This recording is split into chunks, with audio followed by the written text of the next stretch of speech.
Part 2. You will hear a radio show host interviewing a man called Michael McKay, who is the director of a Canadian theater.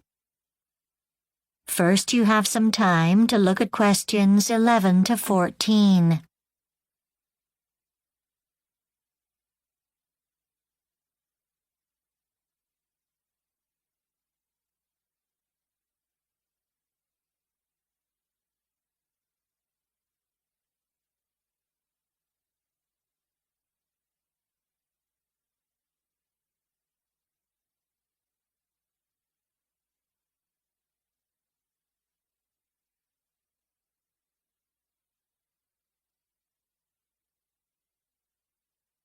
Now listen carefully and answer questions 11 to 14.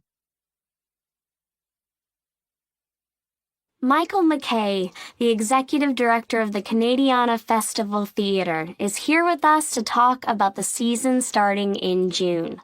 Welcome. Thank you. We have an amazing season this year with some great deals for our clients. You know, we have a lot of regular theater goers who will be happy to know that we have some great specials for the upcoming season.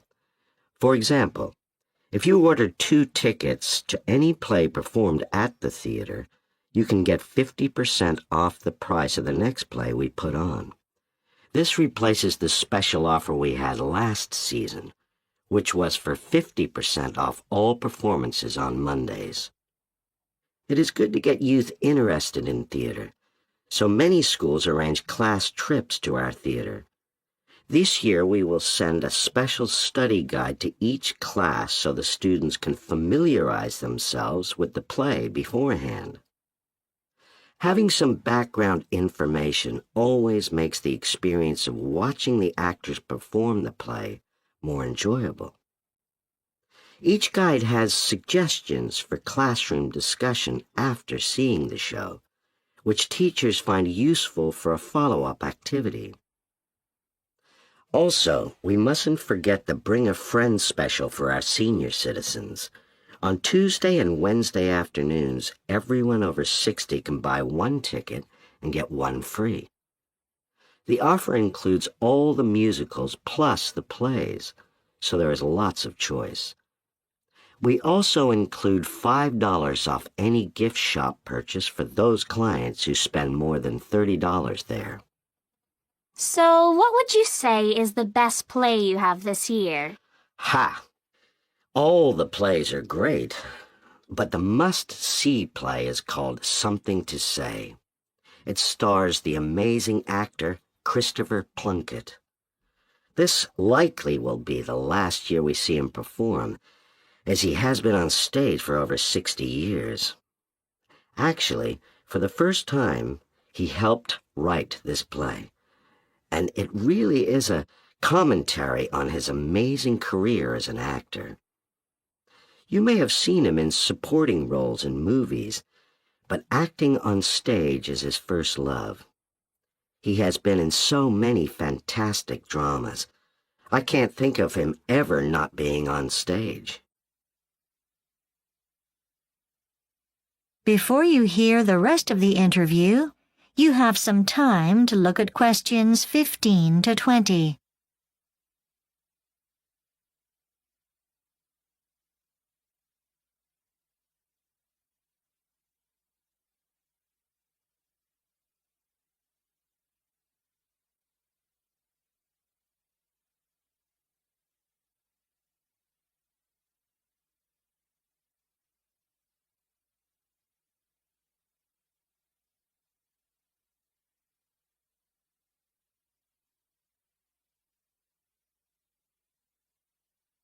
Now listen and answer questions 15 to 20. Now, let's talk about the season's musicals.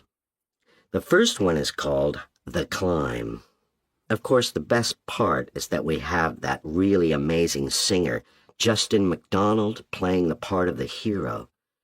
It is an inspiring story of a man called Stephen, who starts working for a newspaper in a very junior job in the mailroom. After many years and many promotions, he finally gets to the top position. He becomes editor-in-chief of the newspaper. Then we have that wonderful classic that we show every 2 years because it is so popular, The Voyagers. It is a wonderful story of a Canadian farming family in the late 1800s and how they settled their land near Kingston, Ontario. The musical gives a good description of the times, the struggles, and the way of life in that period. The next musical, Joey Brown, is a comical story of a piano player who writes songs for kids' TV shows. However, he ends up having a terrible time when he gets a new boss who always criticizes him and makes his life difficult. Poor Joey has to learn how to win over the boss. The show has a couple of funny twists and a surprise ending. In Main Street, Karen Hines stars in the true story of a young woman whose dream is to compete in the Olympics. She is such a powerful actress in this role. It is about a gymnast who is crushed when, during a practice session, she breaks her ankle just 1 week before the games. Now for Millie and Mike. What a story this is. Stephanie James and Peter Dumas are only 10 years old, but they star in the musical as the twins Millie and Mike. They have a wonderful upbringing with their grandmother who teaches them life's lessons through song.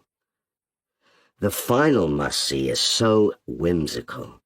In Windswept, a land of imaginary creatures, the flowers and trees dance and the enchanted animals talk.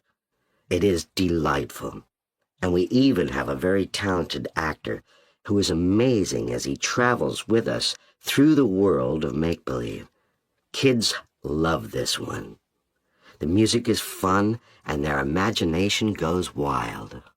Michael, that all sounds wonderful. Now tell me about the restaurants in the theater district. That is the end of part 2. You now have 30 seconds to check your answers to part 2. Part 3. You will hear an engineering student called Kathy discussing a piece of work with her tutor. First, you have some time to look at questions 21 to 26.